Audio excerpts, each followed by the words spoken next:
Сите земји членки на Европската Унија на вонредниот самит кој се одржа синоќа во Брисел ја повторија својата поддршка за Украина, освен Унгарија.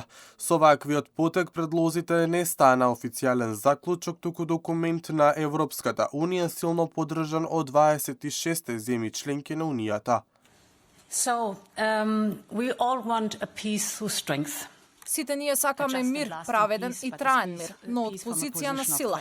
Ова е во интерес на председателот Трамп. Ако сака да го постигне ова, тоа е можно само со поддршка на Европската Унија и незините земји членки, бидејќи треба да се исполнат предуслови. Го обезбедивме економскиот опстанок на Украина за 2025 година.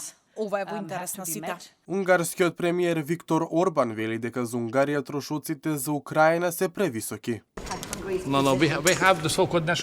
Треба да потрошиме повеќе пари за да ги зајакнеме нашите сопствени воени и одбранбени капацитети, но во исто време некој треба да ја финансира украинската армија, што е огромна сума пари, а американците не би биле дел од тоа во иднина.